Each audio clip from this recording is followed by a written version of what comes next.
Delete हो जाएगा। ठीक है, तो फॉन्ट हमने सेलेक्ट कर लिया। अब मैंने करना ये है कि ये जो इसका हिस्सा है इसको भी मैं बोल्ड कर लेता हूँ। बोल्ड करने के बाद इसको जरा सेंटर करके इसमें भी बेशक मैं यही कलर फिल कर लेता हूँ। ठीक, अब तो ये हो गया हमारी फॉन्ट और एक कंपोजिशन। अब हमने इसके अलावा भी कुछ कंपोजिशन स्टेक करनी है, और वो ये कि मैं इसकी मजीद एक कॉपी ले लेता हूँ। कॉपी लेने के बाद ये जो दो शेप है ये मैं डिलीट कर लेता हूँ, और अब एक और कॉपी में ले लेता हूँ और इसको यहाँ आर्टबोर्ड में रख के इसका जो ये लीव हमने बनाया था, ये पत्ता, इसी का हम शेप चेंज कर लेंगे। शेप चेंज करना बहुत आसान है। मैंने फ़कत करना ये है कि ये शेप हमारे साथ सेलेक्ट है। यहाँ पर मैं आ जाता हूँ एंकर पॉइंट टूल में, और इसका जो शेप है इसको मैं ज़रा सा रिशेप कर लेता हूँ।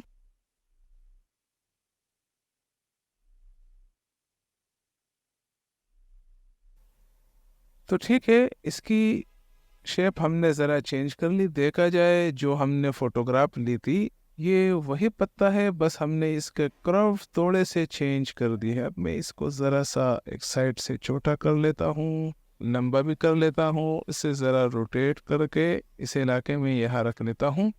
इसका कलर मैं वाइट कर लेता हूँ। इसको मैं ज़रा रोटेट कर लेता हूँ इसके अलाइनमेंट सेंटर करके। अब जब देखा कि मैंने ये हमारा ड्राइंग अच्छा लग रहा है, मैं इन दोनों को सेलेक्ट करके शेप बिल्डर टूल ले लेता हूँ। ये एरिया इससे माइनस कर लूँगा। ये अच्छा हो गया, बेहतरीन। अब इसको मैं सेलेक्ट करके यहाँ ले आता हूँ, लेकिन इससे पहले यहाँ जो हमने डंडी है ये बनानी है। यहाँ मैं पेन टूल ले लेता हूँ, दोबारा से यहाँ एक क्लिक करके इसकी एक डंडी बना लेता हूँ। इसका स्ट्रोक साइज ज़रा बढ़ा लेता हूँ और स्ट्रोक स्टाइल राउंड कर लेता हूँ। ठीक है, ये अच्छा लग रहा है। अब मेरे यहाँ से एक और लाइन भी देनी है।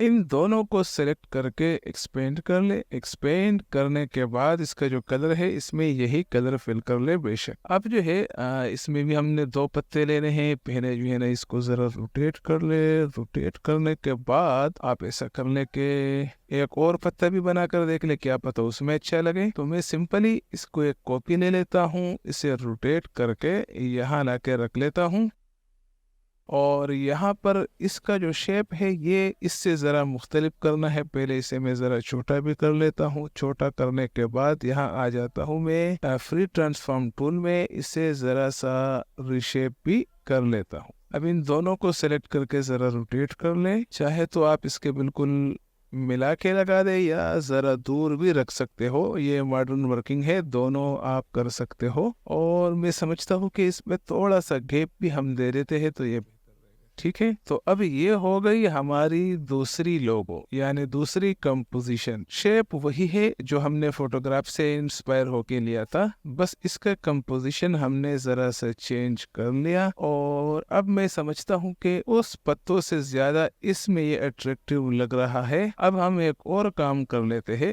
एक चौथी कंपोजिशन भी इसकी चेक कर लेते हैं। मैं इन सबको सेलेक्ट करके जरा मजीद छोटा कर लेता हूँ, इसे जरा नीचे ले आता हूँ और इसे लाके यहाँ रख लेता हूँ। यहाँ लाकर रखने के बाद मज़ीद छोटा करके मैं जो है एक मज़ीद शेप ले लेता हूँ। इसका कलर मैं स्ट्रोक में कन्वर्ट कर लेता हूँ, स्ट्रोक ज़रा बढ़ा लेता हूँ। और अगर देखा जाए तो यार ये इसमें बिल्कुल अच्छा नहीं लग रहा। तो चले हम एक और काम कर लेते हैं कि एक चांद सा बना के उसमें उसे चेक कर लेते हैं, तब भी ये अच्छा नहीं लग रहा, क्योंकि हिलाल का काम ओलिव से किसी निस्बत भी नहीं बन रही। समझ लो कि इसका भी प्रोग्राम बढ़ गया। तो चलो डिलीट कर दिया। अब अगर मैं इन तीनों का जायजा लेता हूँ तो यही लोगो मुझे सबसे ज्यादा अच्छी लग रही है। मैं इसे यहाँ ला के रख लेता हूँ और इन दोनों को भी सेलेक्ट करके डिलीट कर लेता हूँ। तो फाइनली जो हमारे साथ लोगो बन के आई है वो है ये। अब आप जब भी किसी क्लाइंट को लोगो चेक कराते हैं तो उनको आप उसी तरह जो हमने मुख्तलिफ कंपोजिशंस बनाई है ये आप अपने क्लाइंट को चेक करा लिया करें। उनमें से आपके क्लाइंट जो पसंद करता है तो इसी को फाइनल करने के बाद फाइनल प्रीव्यू जब आप इसको दिखाते हैं तो इसमें एक मजीद काम भी कर लिया करें, वो है यहाँ एक रेक्टेंगल ले लें, इस रेक्टेंगल में ये कलर फिल कर दे, इसकी ओपेसिटी जरा सा डाउन कर ले, 20% करके रख ले और इसे सबसे नीचे ले जाए। इस लोगों को इसके सेंटर में रख ले, इसे ग्रुप कर ले और वर्टिकली भी सेंटर कर ले। अब आप एक और कॉपी ले ले। ये कॉपी हम इसलिए ले रहे हैं कि हमने जो सेकेंडरी कलर्स है उसमें भी ये चेक करना है। इसको जरा बढ़ा ले, आर्ट बोर्ड का साइज इसके मुताबिक कर ले और अब की बार आपने करना ये है कि अपने शेप में ये कलर से फिल कर ले और इसमें ये ग्रीन, और अब अपनी इस लोगो को सिलेक्ट करके यहाँ ला कर रख दे और इसे वापस जो है ना अनग्रुप कर दे। अनग्रुप करने के बाद इन तीनों को सिलेक्ट करके माइनस फ्रंट कर ले। माइनस फ्रंट आप करेंगे तो ये जो हाईलाइट और शेडोज है ये इनसे निकल जाएंगे। ठीक है, ये किस लिए कर रहा हूँ ये भी मैं आपको अभी बता रहा हूँ। इन सब को सेलेक्ट करके इसके कलर आप व्हाइट कर ले। अब इसको छोटा करके यहाँ ला के रख दे, इसको भी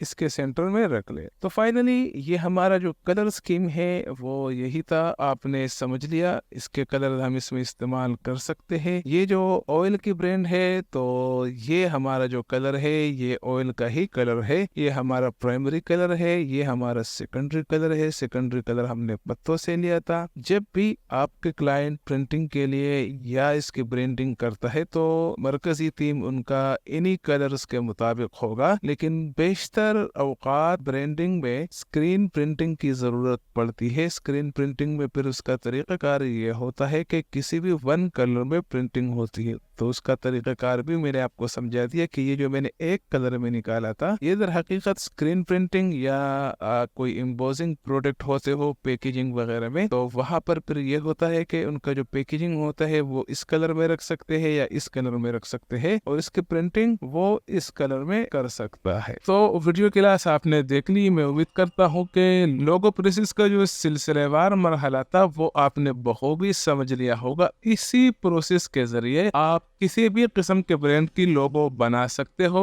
और जरूरी नहीं है कि आप सिर्फ नेचुरल फोटोग्राफी से ही इंस्पिरेशन लेकर लोगो तख्लीक करते हैं, बल्कि अगर आप में स्केचिंग की पावर मौजूद है, कोई सा भी रफ स्केचिंग करके उसके मुख्तलिफ कंपोजिशन बनाकर अपनी लोगो को तख्लीक कर सकते हो। तो उम्मीद करता हूँ कि ये क्लास आपके लिए बहुत हेल्पफुल साबित हुई होगी। मिलते हैं अगली क्लास में। अल्लाह हाफिज।